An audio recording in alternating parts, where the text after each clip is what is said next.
Next we'll look at the Ontario mine, site number EC0190.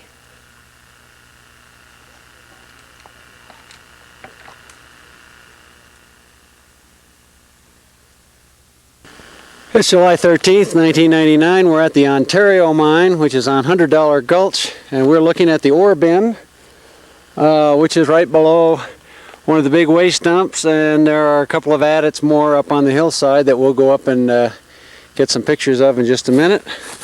Looks as though this this gully's got some water that came out of it. Again, it's a seep now, so there's hardly anything to collect. You can see how lush the veggies are down there, showing us that indeed there's a little bit of a trickle coming out of it.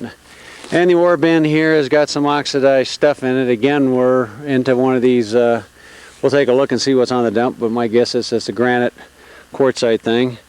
So we'll go up there and see what's on the dump right now. Okay, we're looking at the where the adit used to be.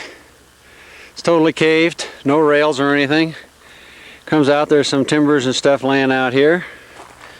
And as we do a 180, we're looking out over a pretty good sized dump, and the mill's right off the nose end of that dump. We'll pace it off now. Okay, the dump's 16 paces long.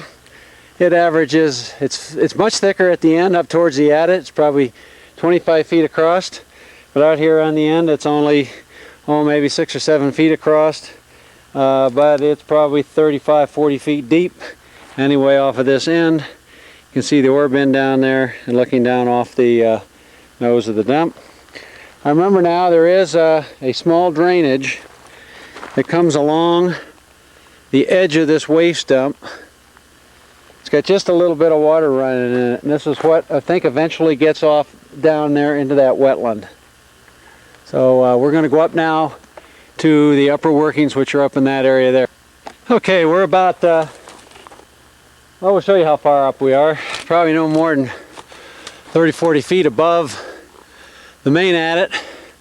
And we've got either a collapsed adit in here or a trench. Can't tell which. Probably a small adit. It does have a dump out of it, indicating probably no more than 75 to 100 feet of workings. And we're now looking directly right down onto the main dump down there, so you can see how far up above it we are. We will get, you can see the mill, part of the mill down through there, I believe. To give you an idea of perspective where we are, we've got a pit over here we'll take a look at on our way back down. But we did find some water coming out of that lower adit, so we will sample it. Okay, we're at the second adit. It's kind of caved all the way along it, somewhat of a sinuous route. I don't think you could dig that out and get in there. It may not go too much further. Give you an idea how it lies. Goes down, made a curve down there, and goes down to a double dump which has been breached. You can see the rails there that originally came out of the adit. They go down the hill, and if you look at the dump on the other side, there's a rail laying in there. Totally caved, probably, unless it goes a lot further than we think, not a big hazard to anybody, and nothing that we need to worry about too much. Okay, we're looking back now at that caved part of the adit. The rails come down, I'm standing on, you can see where they're bent down, and they come up on top of this little round dump, which is pretty substantial. It's got a lot of stuff in that adit, or had a lot, came out of that adit.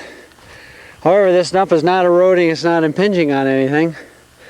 If we look off in that direction down through the trees is where the first adit is, and we'll go back down and get that pit on the way now.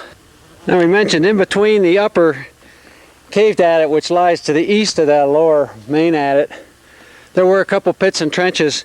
Here's the pit that I saw, and up there is a dump for a trench, perhaps adit, that I think we talked about earlier. It can't be more than 50, 60 feet long. If it isn't, it's caved all the way. Also up in here there's another trench. So the usual kind of picking around that you find in this area associated with these things. We're right across from the mill down there, or the main dump, and we've got the footings for some sort of a structure in here. I don't know what it was. Looks like they had some kind of something bolted down there. It doesn't look like it would have been a cabin. There's a chimney sitting here. It's about 30 feet long by 10 feet wide, and had some kind of a building in there, but I have no idea what it would have been.